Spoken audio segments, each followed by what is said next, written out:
Batay sa datos ng Philippine Statistics Authority, bumaba sa mahigit 1% ang inflation sa bansa sa nakalipas na buwan ng Setyembre. Alamin natin ang detalye sa ulat ni Joshua Garcia. Bumaba sa 1.9% ang inflation sa Pilipinas batay sa datos ng Philippine Statistics Authority. Ito lamang nakaraang buwan ng Setyembre. Ito ang pinakamababang rate na naitala simula noong Mayo 2020. Mas mababa ito kumpara sa 3.3% noong Agosto 2024 at 6.1% noong Setyembre 2023. Habang ang year-to-date average inflation mula Enero hanggang Setyembre ay nasa 3.4%. Ayon kay National Statistician Undersecretary Claire Dennis Mapa, bunsod ito ng mas mabagal na pagtaas sa presyo ng pagkain, inumin at transportasyon. Nakatulong din ang mas mababang inflation sa pabahay, tubig, kuryente at gas na nagpabagal sa pangkalahatang pagtaas ng presyo. So based on the computation, it's a combination pero parang substantial yung impact ng pagbaba talaga ng presyo dun sa mga other items, lalo na negative sila relative to the base effect. But base effect, because of the computation, really has impact on the 1.9%.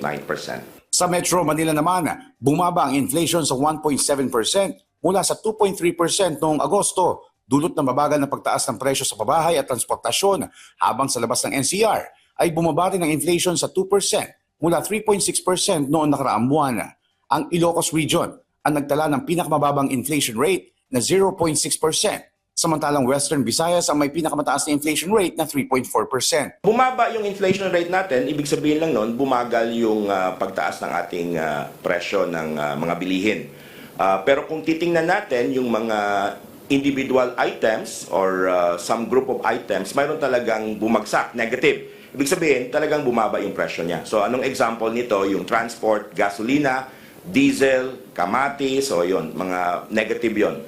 But overall, ito ay 1.9% overall. Ibig sabihin lang nun, tumaas pa rin pero sa mas mabagal na antas. Kung ikukumpara naman ang naitalang 1.9% inflation rate sa nakaraang taon, malaki ang ibinaba nito mula sa 6.1% noong Setyembre 2023 na nagpapakita ng malaking pagbabago sa bilis ng pagtaas ng mga presyo ng bilihin at serbisyo sa loob ng isang taon.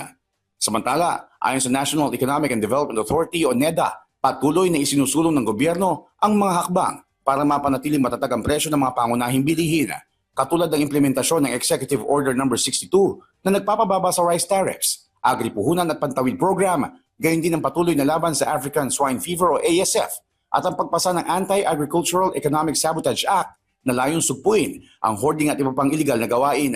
Ayon sa NEDA, nakahanda rin ang gobyerno na harapin ang epekto ng La Nina para mapanatili ang abot kayang presyo ng bilihin. Joshua Garcia para sa Pambansang TV sa Bagong Pilipinas.